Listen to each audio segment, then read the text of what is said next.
So yesterday was new guitar day, and I did an unboxing of this, but I didn't feel like it was really relevant enough content to bore you with. So I just decided to do a review and a demo of it instead. This is a Kramer Pacer Classic in radio metallic blue. They run about $300 just about everywhere, but I picked this one up from Manchester Music Mill out of Manchester, New Hampshire. They offer fast free shipping on most orders, but I'm sure there's probably a price threshold that needs to be met on free orders. Now, Manchester Music Mill offers a 45-day no questions asked return policy on guitars, both new and used, and they have a ton of used gear you can browse on their website. Now, this isn't a sponsored review. I bought this out of my pocket, and I just feel that a good music store deserves to be recognized, so check them out.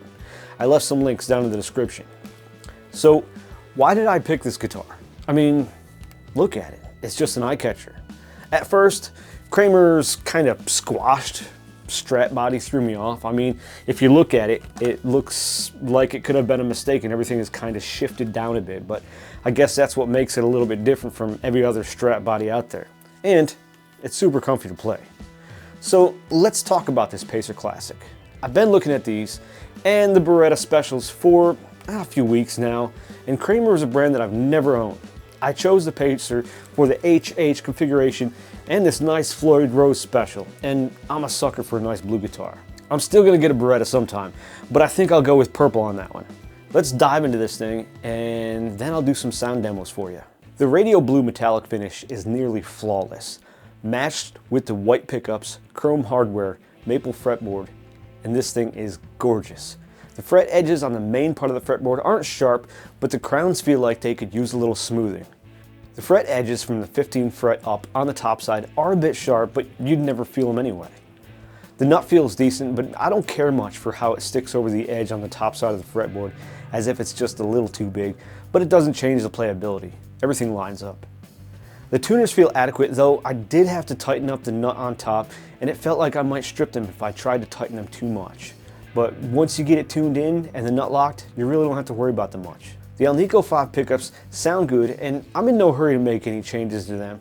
The white on blue contrasts really nice. It adds a great aesthetic to this guitar. The dome top knobs are nice, and I love the low profile of the 3-way switch, and it feels solid enough. I like the slotted tremolo spring cover. It makes for easy adjustment.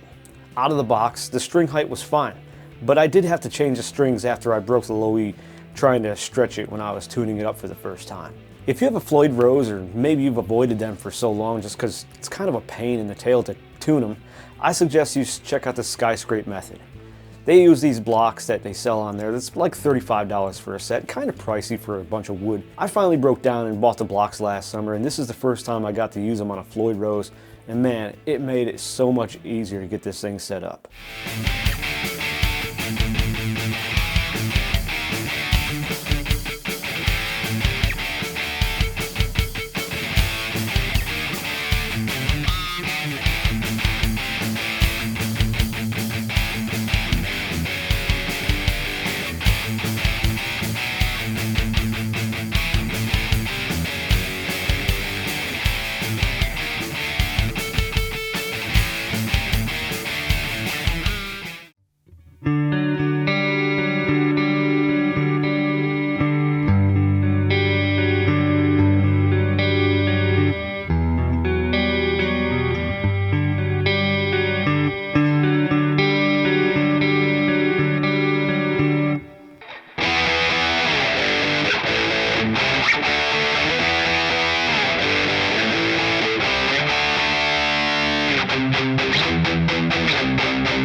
Overall, I'm super impressed with this budget guitar.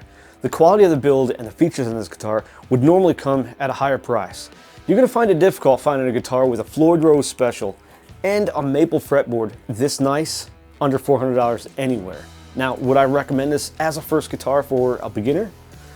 I don't think it's ever a great idea to give a beginner a double lock and tremolo as their first guitar, but if it's set up properly and that's what they really want, then go for it. But I would also encourage that beginner to learn how to set up their own Floyd Rose so they know how to do it themselves when they need to make adjustments or change strings. Well, that's going to wrap it up. If you like this video and you want to see more, hit that like and subscribe button for me. We'll see you next time.